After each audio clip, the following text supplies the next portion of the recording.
दोस्ती ज़िंदगी में हर किसी के में कोई ना कोई दोस्त ज़रूर होता है, आपकी में भी होगा। तो साथियों, आपने बहुत सुना होगा लोगों को कहते हुए कि भाई मैं अपने दोस्त के लिए जान दे दूंगा, लेकिन जान शायद ही कोई देता है। ये कहानी दो गांव के लड़कों की है, जो आगे चल के एक फ़ौजी बनता है और एक थोड़ा पढ़ाई में कमज़ोर होता है, जो कि किसानगिरी करता है, यानी गांव में खेत में ही काम करता है। तो आखिरकार उसने अपने दोस्त के लिए किस तरह से जान दी, तो वीडियो को थोड़ा सा ज़रूर देखिएगा। दो लड़के आपस में एक दूसरे से बहुत ज़्यादा मित्रता करते हैं। एक दिन वो खेत की तरफ दोनों टहल रहे थे, तभी एक दोस्त उससे पूछता है, जो पढ़ने में थोड़ा ठीक था, अच्छा यार एक बात बता, मान ले सामने से कोई दुश्मन मुझे गोली से मार रहा हो, यानी मेरे तरफ गोली चला रहा हो, तो तू क्या करेगा? तो वो उससे कहता है कि मैं तुझे धक्का दूंगा और उस गोली को अपने सीने में खा लूँगा, पर तेरी जान बचा दूंगा। वो बहुत खुश होता है और उसको गले लगा लेता है। धीरे धीरे सफ़र बीतता है और यानी उम्र का पड़ाव बचपन से लेकर जवानी की ओर ले जाता है। और एक दिन जब वो नौकरी की तैयारी करता है, अच्छा पढ़ने वाला, तो उसकी फ़ौज में नौकरी लग जाती है, यानी सेलेक्ट हो जाता है। और दूसरा, खेती में ही अपना पूरा तन मन धन लगाता है और उसमें काम करता है। और जब वो पोस्टिंग पर जाता है तो काफ़ी इमोशनल हो जाता है और कहता है कि चल कोई बात नहीं यार, तू तेरी लाइफ सेटल हो गई, मुझे बहुत खुशी है इस चीज़ की। और वो ट्रेनिंग पूरी होने के बाद जब आता है तो फिर एक दूसरे से मिलते हैं और उसकी शादी हो जाती है। शादी हो जाने के बाद, यानी कि फ़ौजी की शादी हो जाती है। शादी हो जाने के बाद एक दो महीने बाद जब वो दोबारा पोस्टिंग पर जाता है, उसकी पोस्टिंग जम्मू कश्मीर के सेंसिटिव इलाके, यानी कि काफ़ी जो आतंकवादियों का जहाँ ज़्यादा डर रहता है, वहाँ उसकी पोस्टिंग कर दी जाती है। तो वो चला जाता है, जाए हुए उसको करीब 15 से 20 दिन होते हैं। तो उसका जो दोस्त है गांव में, वो उसको फ़ोन करता है और कहता है यार तेरी ना बहुत याद आ रही है, तो उससे मिलने का दिल कर रहा है। वो कहता है यार याद तो मुझे भी तेरी बहुत आ रही है, लेकिन क्या करूँ यार, ड्यूटी मेरी ऐसी है जो मुझे निभानी ही पड़ेगी। तो पूछता है अच्छा तू कब आएगा? तो वो कहता है कि यार मुझे अभी 3-4 महीने लग जाएंगे आने में। तो वो कहता है अच्छा एक काम कर, मुझे एड्रेस दे, मैं वहीं मिलने आता हूँ तुझसे। तो वो कहता है नहीं नहीं यार, एरिया बिल्कुल भी ठीक नहीं है, बहुत ख़तरनाक है, आतंकवादियों का कभी भी हमला हो जाए कोई नहीं जानता। कहता है कि यार तेरे लिए तो मैं जान दे दूंगा दोस्त, मुझे मेरा बहुत दिल कर रहा था उससे मिलने के लिए। वो जिद करता है और वो फौजी फिर काफ़ी मना करता है, लेकिन उसको आखिरकार उसकी बात माननी पड़ती है और उसको पूरा एड्रेस देता है और वो वहाँ पर चला जाता है। जैसे उसके कैंप में जाता है, एक दूसरे से काफ़ी लोग मतलब मिलते हैं और वो अपने सारे दोस्तों से उसको मिलवाता है कि मेरा बचपन का दोस्त है। बहुत ही मतलब एक अच्छा माहौल बनता है और सब एक दूसरे से बातचीत करते हैं, खाना पीना एक दूसरे के साथ खाते हैं। रात को वो उसके अपने दोस्त के साथ ही सोता है। जैसी सुबह होती है तो वो कहता है अच्छा देख मेरा ड्यूटी का समय हो गया और तू यहीं रुकना, तो मैं जैसे ही वहाँ से आऊँगा ड्यूटी से तो मैं तुझसे फिर ढेर सारी बातें करूँगा। वो कहता है नहीं नहीं यार, मैं भी तेरे साथ चलूँगा। तो वो मना करता है कि नहीं, तू मेरे साथ क्या करेगा जाके, वहाँ पर काफ़ी ख़तरनाक एरिया है और फिर मैं फ़ौजी हूँ, मेरे पास हथियार भी है, तेरे पास तो कुछ भी नहीं है, फिर तेरा अलाव भी नहीं है। तो कहता नहीं नहीं यार मैं भी चलूँगा। वो मना करता है, लेकिन वो फ़ौजी कहता नहीं ऐसे अलाव नहीं है, मेरे जो साहब हैं वो बिल्कुल भी नहीं मानेंगे इस बात के लिए। तो वो फिर भी अब उसके साहब के पास चलाता है, कह रहा सर मैं भी आपके साथ चलना चाहता हूँ। तो वो मना कर देते हैं कि नहीं देखिए, सिविलियन का जाना बिल्कुल भी अलाव नहीं है, आप यहीं रुकिए। कहता अच्छा चलो ठीक है।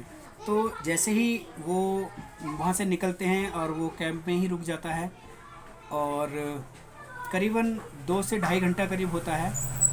तो टोटल 11 लोग जाते हैं, यानी जो फौजी होते हैं 11 लोग जाते हैं वहाँ से। और वो अकेला कैंप के आसपास घूमता रहता है क्योंकि उसका मन नहीं लग रहा था।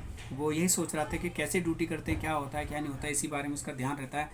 अचानक ही गोलियों की ताबड़तोड़ आवाज़ आती है। जैसी आवाज़ आती है वो एकदम सतर्क हो जाता है और एकदम डर जाता है कि आखिरकार ये गोली कहाँ चल रही है। तभी कैंप में कुछ लोगों की आवाज़ आती है, उसके कानों में पड़ती है कि जो भी हमारी बटालियन गई है उस पर आतंकवादियों ने हमला कर दिया है। वो घबरा जाता है और उसके मन में ख्याल आता है कि यार वहाँ तो मेरा दोस्त भी गया हुआ है। वो तुरंत ही सीधा दौड़ता है, जहाँ से आवाज़ आ रही थी वहाँ की तरफ दौड़ता है। कुछ फौजी होते हैं जो उसको रोकने की कोशिश करते हैं, आवाज़ मारते पीछे से, लेकिन वो नहीं मानता, सीधा दौड़ता चला था पहाड़ी के ऊपर और दौड़ते दौड़ते जाता है। तो जहाँ उसका दोस्त जो मतलब आतंकवादियों से मुठभेड़ कर रहा था, लड़ाई कर रहा था, वहाँ जाके पहुँच जाता है और उससे कहता है कि दोस्त तू टेंशन मत ले, मैं तेरे साथ हूँ। वो उसका दोस्त कहता है अरे तू यहाँ पर क्यों आ गया भाई, यहाँ बहुत ही ख़तरनाक एरिया, तुझे पता है कि आतंकवादी हैं सामने। लेकिन वो नहीं मानता और वो वहीं उसके साथ में ही साइड में जाके बैठ जाता है और उसको पूरी मूवमेंट बताता रहता है कि देख अभी एक आतंकवादी वहाँ है, एक उधर है। इस तरह से जो भी उससे मूवमेंट होती है वो सारे उसके साथ हेल्प करता रहता है बिना हथियार के ही। तो करीब करीब 1 से 1.5 घंटा हो जाता है एक दूसरे के साथ मुठभेड़ करते हुए। और उसके बाद में 5 आतंकी टोटल होते हैं, 4 आतंकी मार दिए जाते हैं। और फौजियों को ऐसा लगता है कि टोटल ही 4 आतंकी थे, लेकिन होते वास्तविक 5 हैं। एक उन्हीं झाड़ियों में छुप जाता है।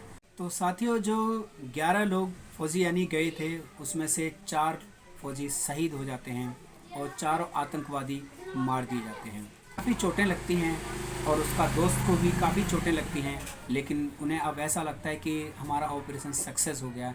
लेकिन दोस्तों, अभी ऑपरेशन सक्सेस हुआ नहीं था। एक आतंकी जो सबकी नज़रों से ओझल था, किसी को भी उसके बारे में नहीं पता था, और वो झाड़ियों में छुपा बैठा रहता है। तो सभी जैसी कोशिश करते हैं पहाड़ी से नीचे उतरने की, तभी आतंकी जो घात लगाए बैठा था वो राइफल तानता है उसके दोस्त की तरफ, क्योंकि उस आतंकी के लिए तो किसी न किसी को मारना ही था। वो तो सबको मारने के इरादे से आए थे।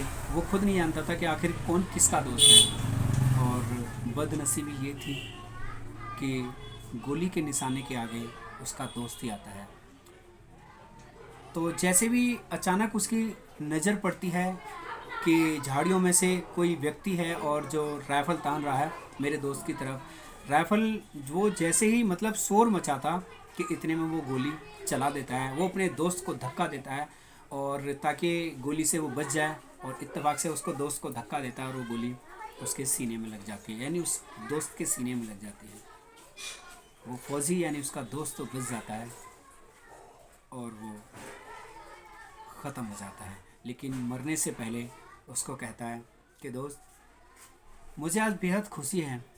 तुझे याद है एक बार जब हम छोटे थे तो बचपन में तूने मुझसे पूछा था कि अगर कोई आतंकी मान ले मुझे मार रहा हो तो तू क्या करेगा। तो मैंने कहा था कि मैं तुझे धक्का दूंगा और मैं तेरी जान बचा लूँगा और अपनी दोस्ती का फ़र्ज़ निभाऊंगा। और मैंने अपनी दोस्ती का फ़र्ज़ निभाया। तो टेंशन ना ले, इन आतंकवादियों को कभी मत छोड़ना और हिम्मत से अपनी ड्यूटी पूरी करना।